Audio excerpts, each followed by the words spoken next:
Hi, church family. Hey, I just want to let you guys know that God is up to really awesome things around here. Many of you know that we'll be heading out to kids camp pretty soon. We were supposed to go Friday the 23rd, and there was a little hiccup in the planning part of it with the camp. And so they called and let us know that we weren't able to come up Friday, that they needed us to come up through Saturday through Monday. And I wasn't sure that was going to happen, but God has been faithful and we've been able to make that work. So our kids are going to be going to camp on Saturday, July 24th, and coming home on Monday, July 26th. So we're really excited about that. God's got some really good stuff planned for our kids, and we can't wait to take them away for the weekend. And this morning we were just talking in the office here about how people have been struggling with depression and just feeling down and hopeless, and so we began to pray and ask God to just break that off of people and to restore their hope and restore their joy. And while we were praying, Donna says that she had a vision that God was taking all of those things in people's lives that had stolen their joy and caused them to be hopeless and thrown them in the trash can. And then she said he did something funny. He took the coffee grounds and he poured them on top of it. And so I started thinking about that as soon as it was said, and I thought, gosh, I'm not a gardener and I really can't do a lot of gardening. I'm not good at keeping plants alive, but I remembered that people put coffee grounds in their plants to nurture them and to fertilize them.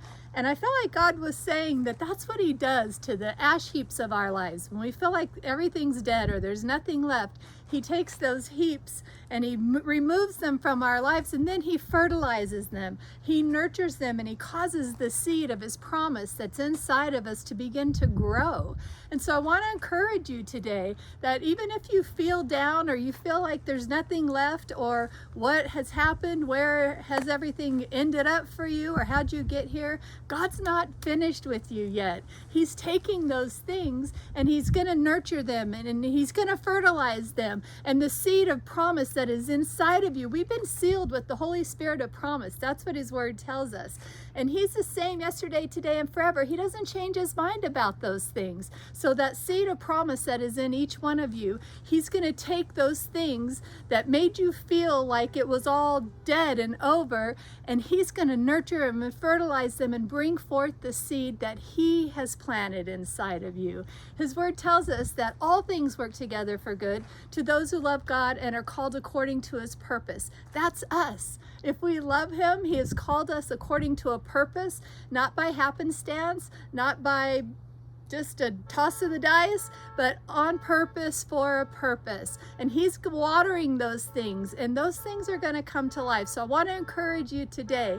God's not finished with you yet. He's doing a great thing. All you need to do is lean into him and call on his name. He tells us just before that verse that says everything works together for good, he tells us that even when you don't know how to pray, and how many of us have found ourselves in that place? I know I have many times.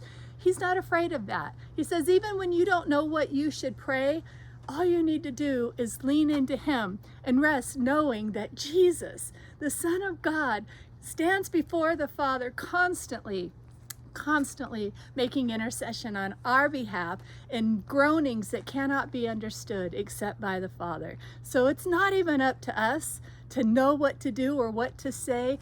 We have someone, Jesus Christ, who goes on our behalf and prays for us, and the Father comes and he waters and he causes new life to spring forth. So I just want to encourage you with that today. There's nothing too difficult for God, and there's nothing about your life that he doesn't care about.